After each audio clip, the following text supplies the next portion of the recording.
The show has not been sponsored by anyone yet, but I have been asked to make this announcement as a white guy to make things sound more official.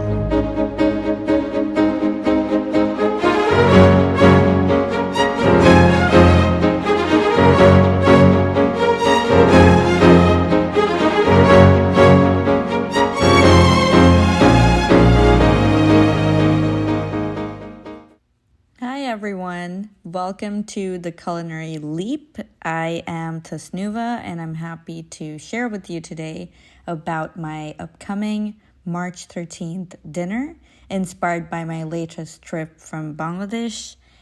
I was there back in January for a couple weeks and it was definitely a food coma for me, and I'm still working to lose the extra weight that I've gained, but it was definitely worth it. And so excited to be able to share maybe 10% of the things I want to cook for you.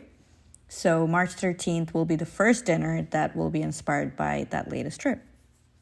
We're officially down to the wire. March 13th tasting is coming. It's on Friday, 5 days from now, and it's on the 13th. And it's my 13th tasting menu, actually. Did I design it that way? Maybe. Who knows? And it's surreal to think that it's been 13 dinners. I started this in June last year. It's almost going to be a year in a couple months. And I love it just as much, if not more. It makes me realize with every single dinner how much I really want to make this my living. And it won't be possible to make this a living if I do it at home. So the ultimate goal remains to open a restaurant. Timelines are kind of being more realistic now as we figure things out. So stay posted, stay updated with my newsletter, with my podcast, and I'll definitely share more with you. But the dream is still alive is what I wanted to say. So on March 13th, we will have a 6-course tasting menu, 2 drinks. I would love to share a couple of these dishes that I'll be cooking for you. And the first one is going to be the Naga Shingara. Now, if you grew up in a Bengali household, the smell of frying shingara, which a lot of you know as samosas as well, that smell is the ultimate comfort. But in my kitchen this week, I've been playing with Naga Marich for the filling. And this is inspired again by my recent trip to Bangladesh. My friend took me to a place called Potenga Point in Bonani in Dhaka, and they have these fried crabs and a lot of different fried food, which is inspired and taken from Potenga from Chittagong, another city in Bangladesh, which is very close to the ocean. So seafood is amazing there.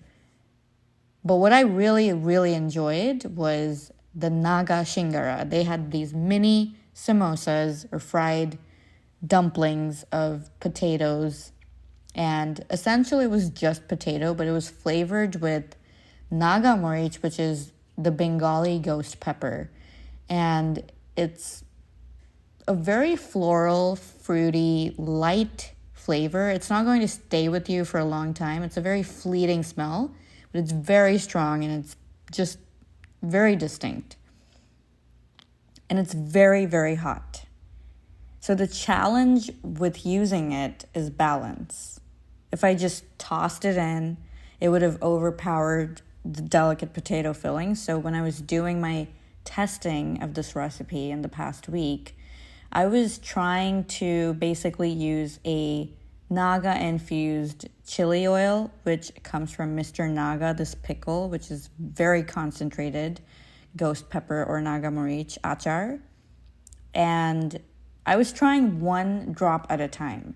That's how strong it was, and that's how careful I needed to be. So it was a very precise experiment, and I also experimented with the amount of salt I put in because I'm using black salt, which is beet lobon. Maybe I'm giving out a secret of mine, but it definitely adds a little bit of flavor that was very distinct in the one I had tried in Potenga Point.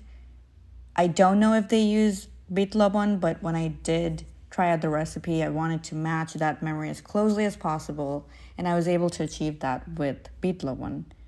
But it's also very, very salty and pungent, so you have to be very careful. So both of these flavors were supercharged, super concentrated, and I had to be very meticulous in the amount I was putting in and ramping up with each step. And of course, making these design of experiments, these DOEs with these variables. It reminds me of my science days, when I used to be back in the lab as a material science engineer in a clean room working with nano levels. This is definitely not nanograms of things, but it definitely is the closest I'll probably get to science experiments. And I love it. It's the best version of a science experiment I can think of. So when you take a bite of this at the March 13th dinner, you're not just eating a snack. You're tasting a piece of Sylhet, which is where my parents are both from. And Sylhet is another place, another region in Bangladesh. Naga is eaten all around the country, but I think it's very common in Sylheti cuisine growing up. So definitely excited to celebrate that as well.